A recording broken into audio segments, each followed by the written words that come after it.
Martin's about to start, right? You're about to start? Yep. And I just want to say that on the way to get coffee this morning, I said, in our duo, how come you ended up being the serious one and I end up being the clown? How come that happens in every duo you're a part of?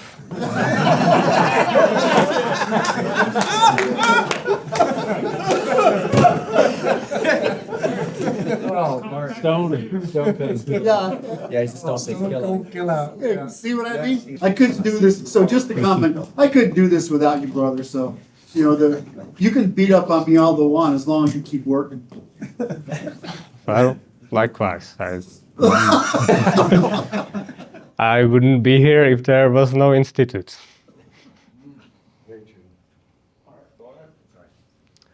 Hello, I'm Martin Štěpán. My history with the Institute is basically that I started shitposting on Facebook with many of the guys that are still here. And then one day I found senior fellow next to my name.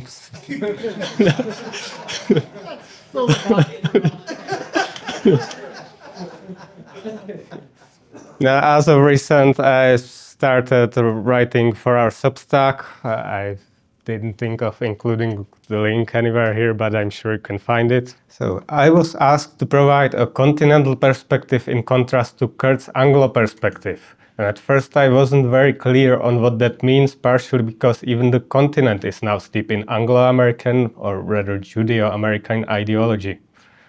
The aim certainly wasn't for me to criticize Anglos and Americans for destroying every power that tried to get out of the clutches of international banking mafia, consistently allying with communists and even killing the last holdout of all that was great in the old English values, that was Rhodesia, even though there's a lot one could say about these things. So I'm not sure how much of what I'll be presenting has with the difference between the worldviews, but there are nonetheless certain kinds of disagreements that keep coming up that can be traced to the same differences among pre-war thinkers that will relate to the subsequent topic. I'm sure you recognize the two British gentlemen at the top here, Locke and Smith. I'd suggest the two Germanics, Karl Ludwig von Haller and Friedrich List, serve as a good correction of their errors. Haller in political science debunking a fictitious state of nature of war against all, instead explaining that the state of nature never ended and never could, and that men don't unite out of fear by some social contract but out of love, which is to say kinship, friendship, and shared interests. And that this state of nature includes reciprocal relationship of authority and responsibility of the superior with the dependence and submission of the inferior. Traditional marriage would be a good example. So this is why I oppose the policy of prohibition of authority. Where there's a demand for authority, the market will provide one. List corrects the free trade fundamentalism, pointing out that infant industries cannot develop in the context of global competition, that what is supposed to be good for individual according to cosmopolitan economics isn't necessarily good for the nation as a whole. You will notice that I didn't pick Kant, Hegel, or anyone French here. One must be careful with continental philosophers. I'll connect this with the thoughts of a thinker who's more familiar to us, but unfortunately couldn't be here, Luke Weinhagen. If you're not familiar with Luke's work on core human competence and his book Primal Primer, in short, many problems of our age can be explained by a large majority of people no longer having any of the basic skills that used to be required for survival and self-sustenance, and as such have become dependents of the system, which increases their anxiety on one hand and on the other puts them into a terrible negotiating position with that system. Any individual or system on which you depend for your basic needs can ask whatever it wants from you, and you will not be able to say no. You will obey and even fight for it against those who resist. As such, ability to say no is a distinction between cooperation and compliance, and I would add it likewise serves as an excellent measure of self-determination. I'm bringing this up because while Luke talks about this on the individual level, it's in fact applicable on every level, and possibly much more so on community and national level, because a community and nation can establish independence in ways that lone individual never could. Another of Luke's insights is how our behaviors and norms thereof are becoming increasingly dysfunctional and outright insane due to the total removal of nature's feedback along with any possible proxy. Then we have Rurik's framing, first principle of strength. While conservatives who are actually liberals and liberals who are actually Trotskyists are arguing over whether first principle of freedom or first principle of equality and safety is more important, both of those are making the nation, communities, and inevitably also most individuals in them weaker. But the goals should be the exact opposite, trying to make them stronger first and foremost, and build everything else around that. I'll alter that to first principle of antifragility, which is less catchy but really expresses what I'm aiming at. If you're unfamiliar with Taleb's concept, the idea is designing systems in such a way that they don't break down under stress, but instead grow stronger. Every dependency is a fragility. The point obviously is not to cooperate at all, but to be able to sustain oneself should cooperation or trade cease being available or their cost becomes too high. The other component of being able to say no is, of course, being able to use violence in defense. You need power to be able to deny others power over you. This is exactly the reasoning behind economic protectionism. If your nation doesn't even have autarky in something as basic as food, whoever you rely on for feeding your population can manipulate your policies via embargo or sanctions, something that can be outright deadly if you have none of the necessary equipment and skill set within the populace. There's a reason why America in the 20th century, with its large agricultural surplus, imposed food dependency on other countries justified as free trade.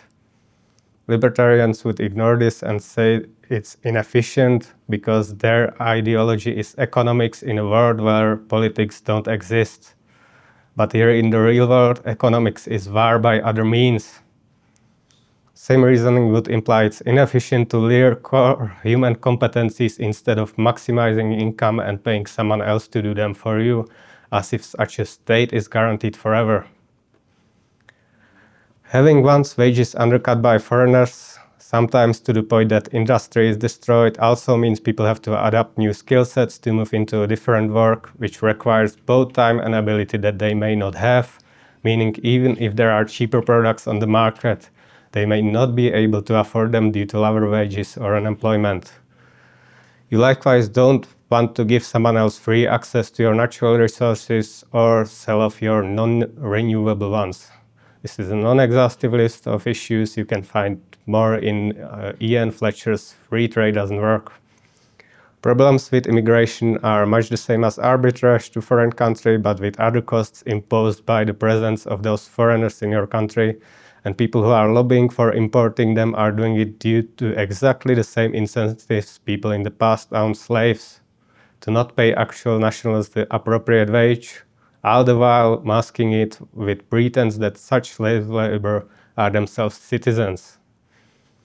Some intellectuals like Hanania are at least honest enough to admit they want diverse immigrants precisely because it undermines social cohesion that would make people happy with some redistribution and thus promotes capitalism. You really don't want to be dependent on migration. I'd suggest the default should be no immigration and then deciding what the exceptions allowed in are, not vice versa. And of course, you want a sufficiently strong military as well as nukes to disincentivize imposition. Unlike Curt, I say that self-determination is it something America lets you do. Self-determination comes out of a barrel of a gun and leaves others no choice but to accept it. Now we move on to the intermediate scale. Here probably familiar with the political triangle as a correction to political compass, which somewhat unintuitively represents 3 dimensions compared to the 2 in the compass: individualism, absolutism, and parasitism. I suggest that this actually represents a false trichotomy because these are all kinds of a statist managerial system. The real antistatist alternative is pluralism. Contrary to the libertarian dogma, without state interference, people don't behave as atomized individuals trading with other individuals, but organize into groups which produce their own commons, including, as per our definition, norms, customs, traditions, and corresponding customary law, as well as local market, resource pool, mating pool, and opportunity pool, meaning cheaper or exclusive access to all these things for members, that is, all the things that make them as self-sufficient and persistent as possible. The topic is heavily inspired by Michael McConkey's Substack, The Circulation of Elites. Michael distinguishes between temporals, the sort of people that produce institutions built for persisting through time and conservation, and spatials, those that expand into space and consume, with both strategies having their own costs and benefits in different times and places.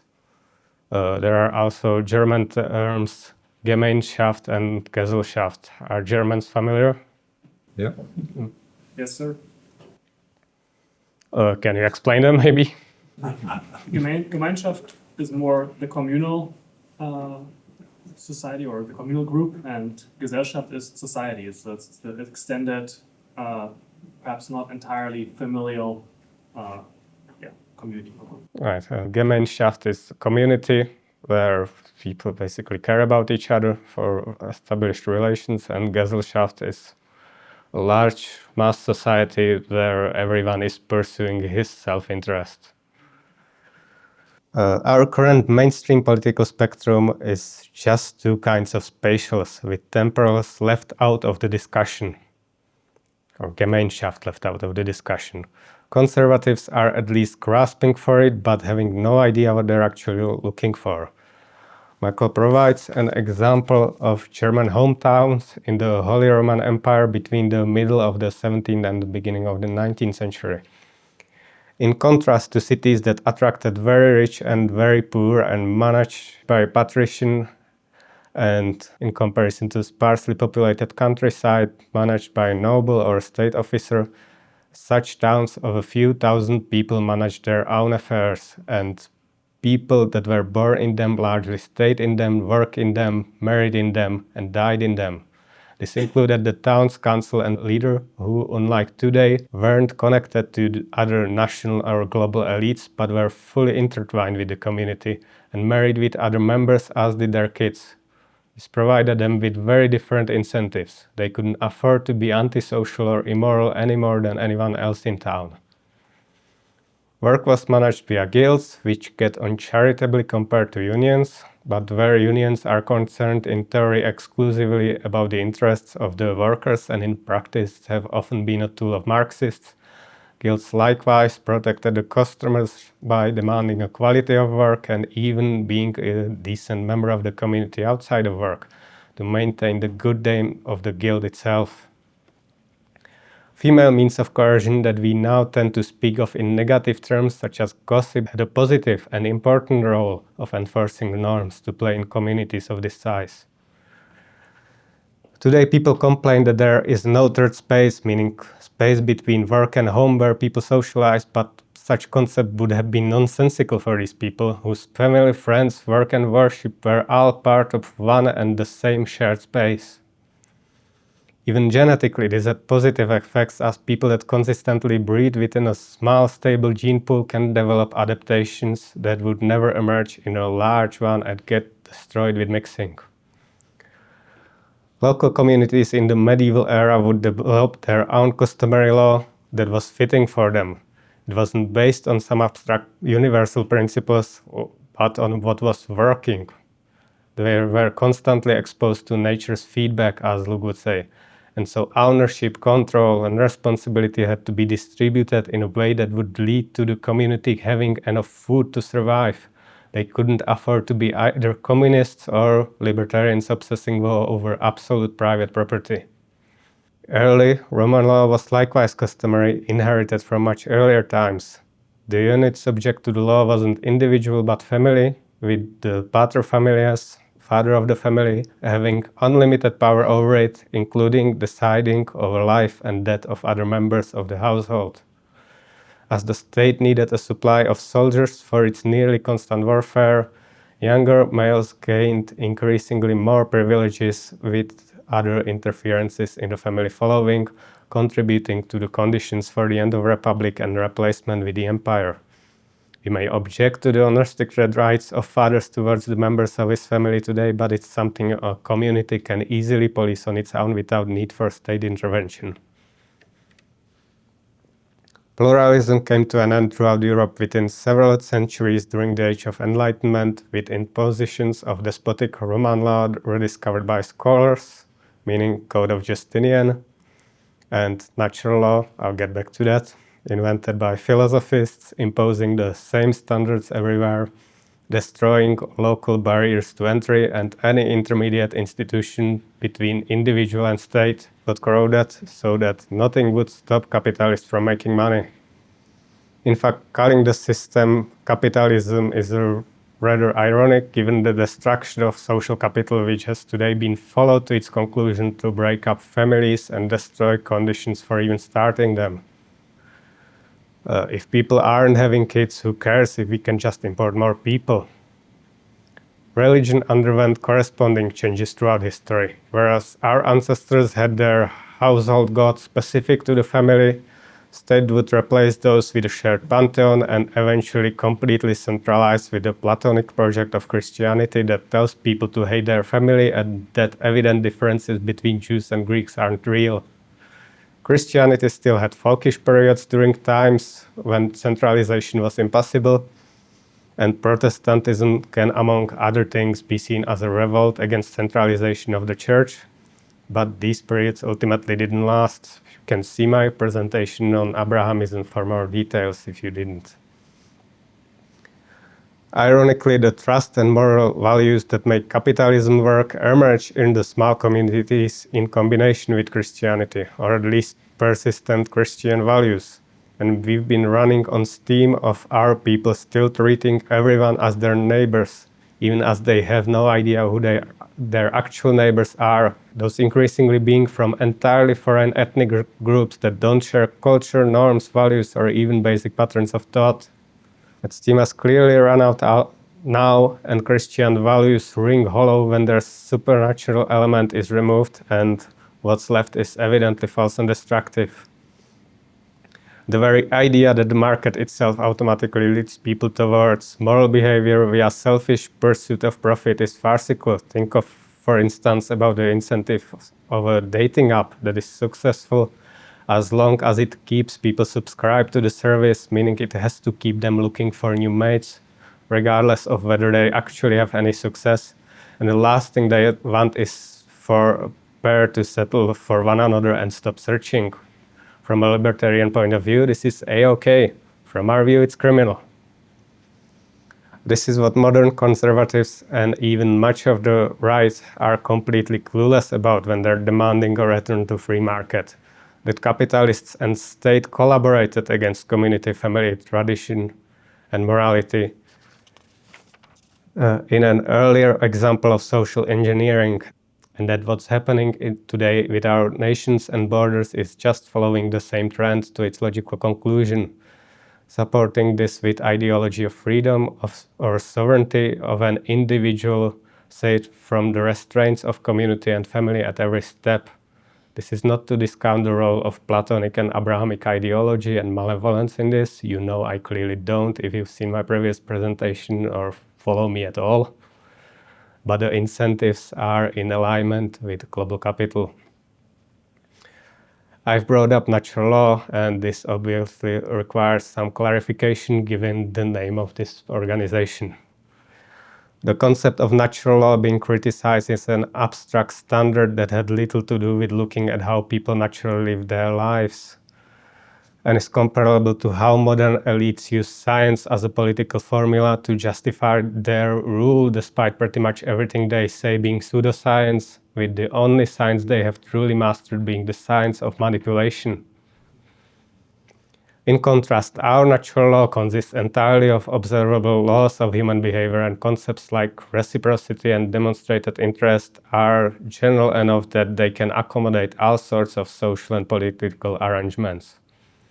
Strom's law states that a resource arrangement that works in practice can work in theory. Same applies here. Now, I'm very confident in the theory in the state it is, but I'm always on the lookout for what we may be missing. This presentation is an example of what I recently had to entirely rethink. So if you see any corrections to be made, let us know. Perhaps you're right. Back to the topic at hand, I posit that many social pathologies we are facing today are a consequence of people being isolated individuals in a mass society and seeking substitute targets for their impulses that would find their healthy expression in a community of a few hundred or a few thousand. Men simply retreat to simulated adventure and sex, but the mismatch of feminine personality with mass society is catastrophic, as their empathetic intuitions do not scale up, their evasion of responsibility has no counter, their hypergamy goes into overdrive in the context of access to millions of men, their attention-seeking likewise has access to millions of potential followers, their status-seeking gets hijacked by hostile diaspora via propaganda, their means of coercion are subsequently used on everyone else as an enforcement of regime ideology. And all of this decreases the likelihood of women finding stable mates and having children, further reducing need for responsibility. Does anyone think an independent community of a few thousand people could have produced wokeness? Those who try to propagate it or live by it would very quickly pay the consequences and serve as an example for others what not to do. And such an insane stance would never be associated with higher status. The incentives change completely in a society of millions. The judicial system must deal with as many cases as it does because it's resolving conflicts between strangers, conflicts that on a communal scale would never emerge and would get resolved by social pressures. State must build commons which a cohesive community may have produced on its own and with more consideration for people who will be using them. It must provide welfare because people don't have each other for support. The appeal of leftism can partially be explained by people seeking the community they lost and not understanding how such a community is created. Trying to get the state to solve it under conditions and at scale at which it isn't possible, and which the state only uses to enlarge its own power and keep the society atomized. Right-wing populists have more correct intuitions but are still too clueless to understand what they really want and demand free market or civic nationalism, which is to say, not actually nationalism. The question is how we can possibly restore pluralism or intermediate institutions in this day and age. Our proposed reforms already do that on the level of the family and to a large extent on the state level, such as allowing states to close borders to one another. Restored freedom of association would also do much to improve the situation.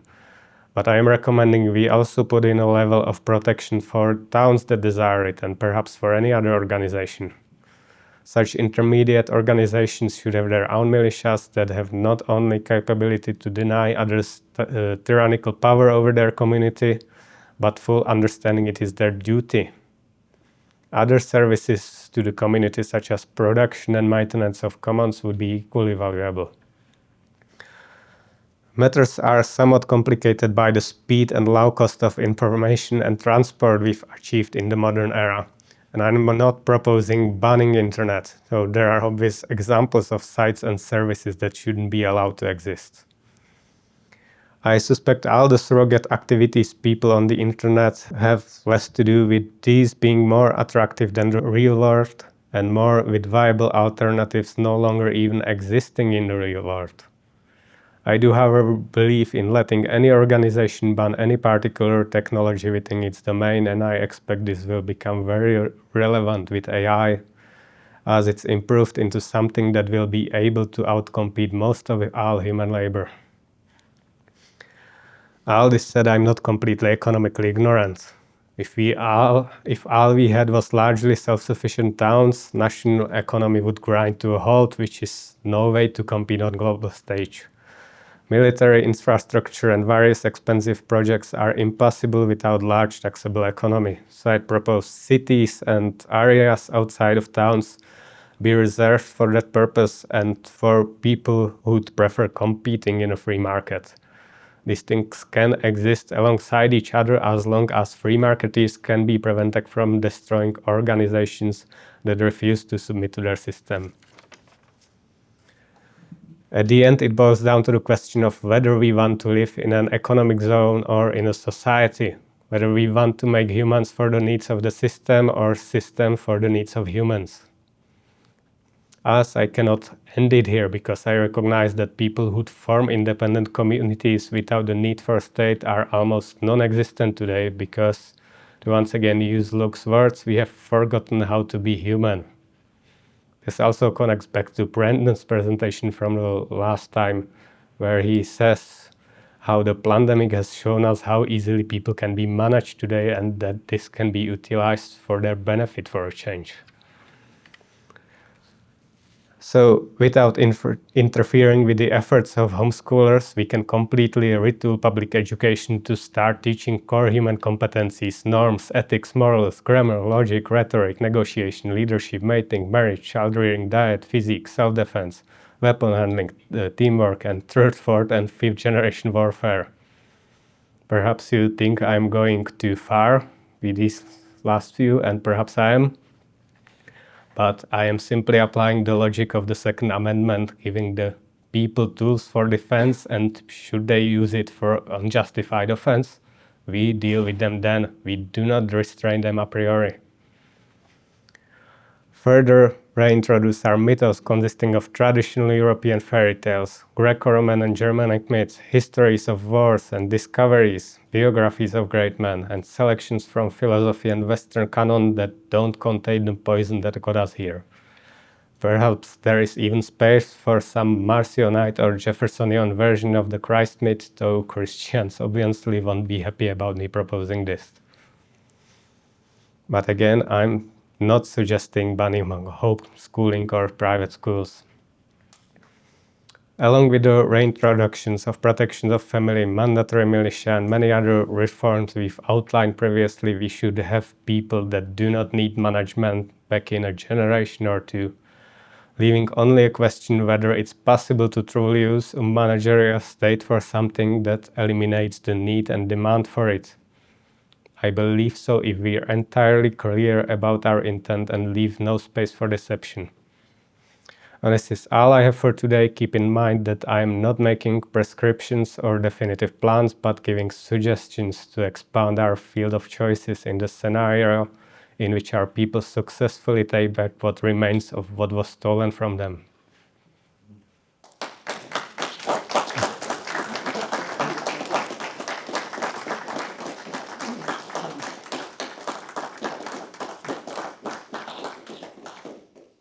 Any questions?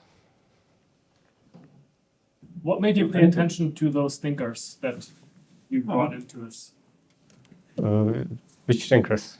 You mentioned two Germans, List and Haller. Right. Well, they're obvious contrast to Locke and Smith, and they're just the ones I know that I haven't even read the full works, just overviews. And, yes, this is deeply correct.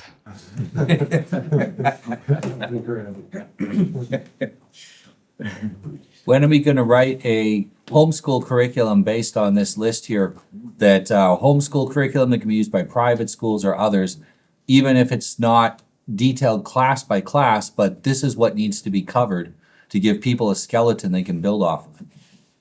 Well, a lot of traditional programs had that. No, not all of it, not for fifth generation warfare.